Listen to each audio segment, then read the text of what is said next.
Halo, assalamualaikum teman-teman semua, penikmat kisah-kisah misteri, mitos, fenomena mistis, dan urban legend dimanapun Anda berada.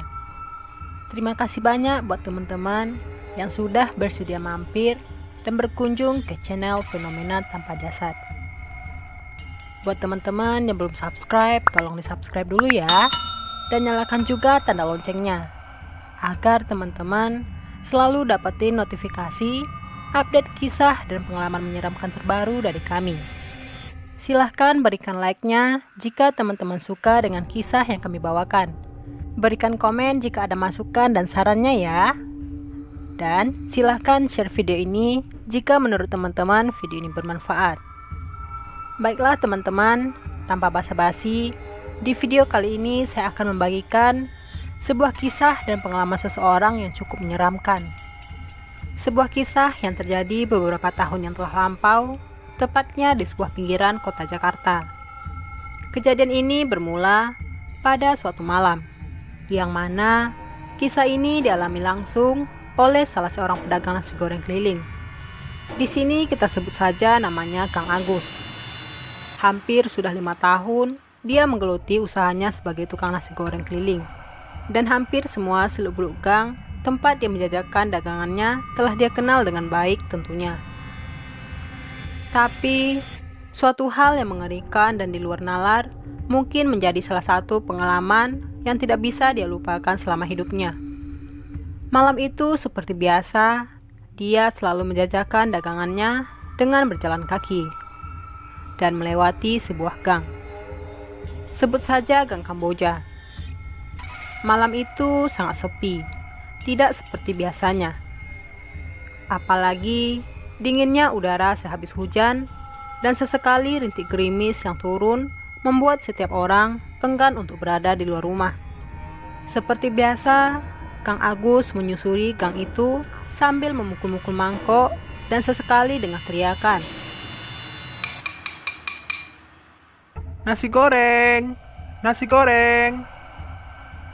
Namun, tiba-tiba suatu keanehan pun terjadi. Tiap kali dia berhenti berteriak, muncul suara perempuan misterius menirukan dirinya. Dan seketika, bulu di tengkuknya menjadi tebal dan meremang.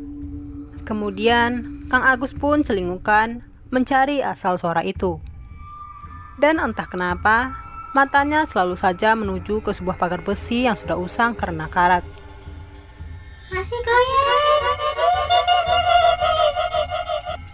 Ternyata di sana ada sesosok perempuan yang tengkuk lehernya tersangkut oleh ujung lancip sebuah pagar besi tua itu. Dengan sambil cekikikan menirukan suara Kang Agus. Sedangkan kepalanya bergeleng-geleng dengan kaki dan tangan yang melambai-lambai. Seketika itu tubuh Kang Agus kaku tak bisa bergerak. Seakan matanya dipaksa untuk melihat pemandangan seperti itu. Setelah beberapa saat, barulah dia dapat bergerak. Dan tanpa pikir panjang, Kang Agus langsung melarikan diri dan meninggalkan gerobak dagangannya di sana.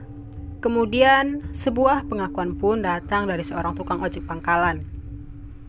Malam itu tidaklah banyak penumpang yang dia dapatkan. Karena sudah malam juga, tukang ojek itu pun bersiap-siap untuk pulang kembali ke rumahnya. Ketika di tengah perjalanan pulangnya, tepatnya di sebuah perempatan, tiba-tiba laju motornya terhenti entah kenapa, dan juga tidak ada yang salah. Dia pun segera memeriksa bagian-bagian motornya, dan nampak semuanya baik-baik saja. Bensin motornya pun masih dalam keadaan penuh. Kemudian dia coba starter kembali, dan kali ini lancar tanpa masalah. Lalu tiba-tiba dari kejauhan terlihat seorang perempuan muda yang sedang melangkah mendekat. Dari penampilannya, tidak ada sesuatu yang berbeda dibanding perempuan pada umumnya. Si tukang ojek ini tidak menaruh rasa curiga sedikit pun. Gadis itu meminta diantarkan pulang ke rumahnya, yang tepatnya berada di sebuah gang, yaitu Gang Kamboja. Di sepanjang perjalanan, gadis itu hanya diam membisu dengan tatapan yang kosong. Kemudian tampak si tukang ojek tersebut melontarkan beberapa pertanyaan, membuka percakapan. Tetapi gadis itu hanya diam 1000 bahasa. Malah beberapa pengendara lain yang berpapasan dengannya ataupun yang berada di belakangnya tampak heran dan serius memperhatikan si tukang ojek tersebut.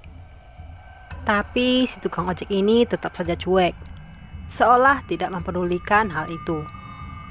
Singkat cerita, si tukang ojek itu pun telah sampai di tempat tujuan gadis yang ditumpanginya tadi, yaitu Gang Kamboja. Namun seketika, si tukang ojek ini heran dan kebingungan, karena di sana tak ditemui tanda-tanda kehidupan, dan yang ada hanyalah sebuah bangunan runtuh yang dikelilingi pagar besi runcing yang telah usang dan berkarat. Sempat dia berpikir, apa ini alamatnya salah? Tiba-tiba perasaan aneh mulai menyerangnya, di mana motornya mendadak ringan seperti tanpa penumpang. Kemudian dia pun menoleh ke belakang. Dan alangkah terkejut dan bingungnya si tukang ojek tersebut ketika perempuan yang dia boncengi dari perempatan tadi tiba-tiba lenyap tanpa jejak. Keadaan di sana pun begitu hening dan sepi.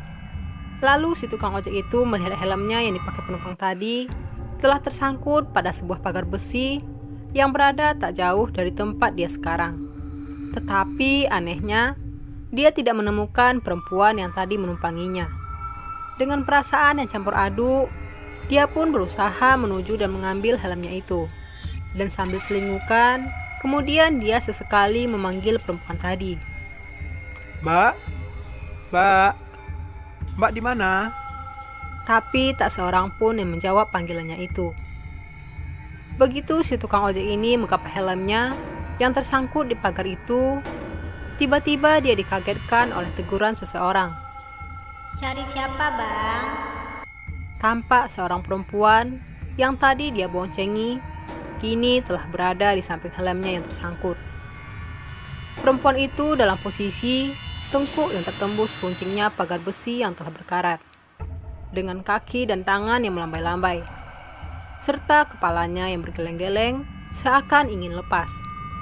Si tukang ojek ini pun pucat seketika. Jantungnya seakan berhenti berdetak.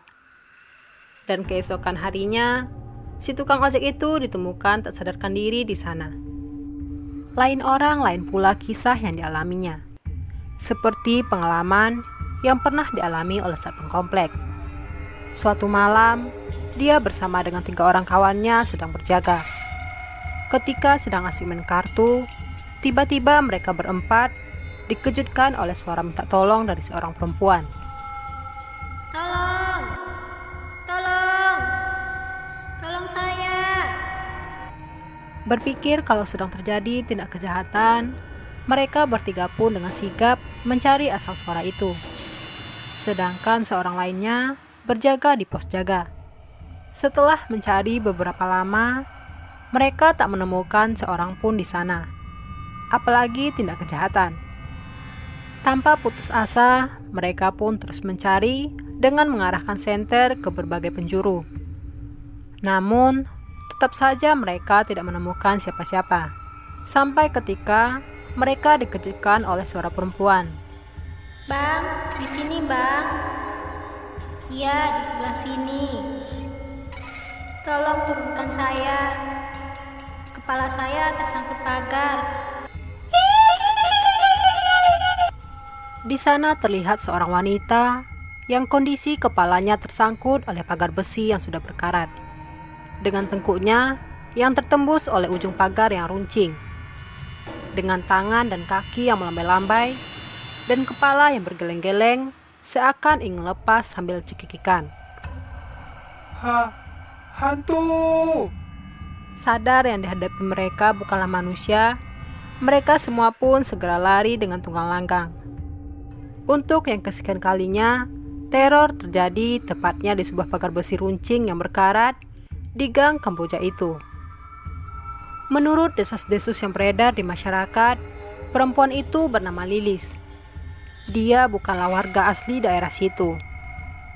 Dia hanya kebetulan melewati jalan di Gang Kamboja tersebut sewaktu berangkat dan sepulang kerja. Namun suatu hari, nasib naas menimpanya.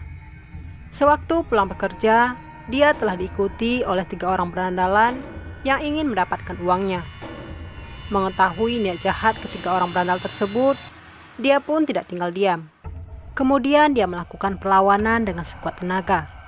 Dengan jumlah yang tidak seimbang dan kondisi jalanan yang sepi, tak ada seorang pun yang menolongnya saat itu.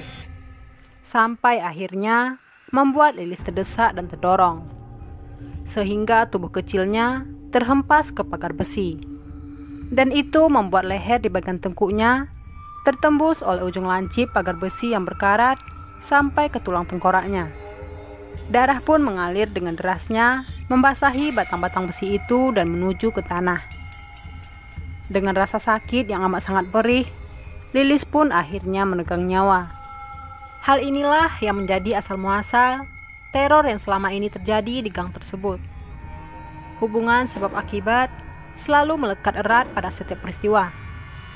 Kabarnya, orang tidak akan berani melewati tempat itu bila hari telah gelap. Konon, Lilis akan selalu berada di sana untuk menghantui setiap orang yang melewati tempat tersebut, sebelum pelaku yang membuat dirinya celaka tertangkap. Dia akan selalu berada di situ, di sebuah gang Kamboja. Di atas dingin dan runcingnya pagar besi yang telah berkarat, dia akan selalu menancapkan kepalanya untuk disaksikan setiap orang. Baiklah teman-teman semua, sampai di sini dulu kisah urban legend dan kisah misteri kali ini dari fenomena tanpa jasad. Semoga teman-teman dapat mengambil nilai positif yang terkandung dalam kisah tersebut, dan supaya kita semua juga dapat lebih mawas diri dimanapun kita berada. Untuk kisah-kisah misteri lainnya, silahkan pantengin terus channel ini ya. Dan jangan lupa untuk tekan tombol subscribe, like, comment, and share-nya, biar kami makin semangat untuk membawakan kisah-kisah berdasarkan urban legend dan kisah nyata yang benar adanya dari berbagai narasumber. Semoga bermanfaat. Jika teman-teman semua sudah mendengarkan kisah ini, pastikan lampu menyala dan tidak dalam keadaan sendiri, karena bisa jadi Anda tidak sendiri. Terima kasih. Salam keramat, satu nyali tanpa jasad. Wassalamualaikum warahmatullahi wabarakatuh.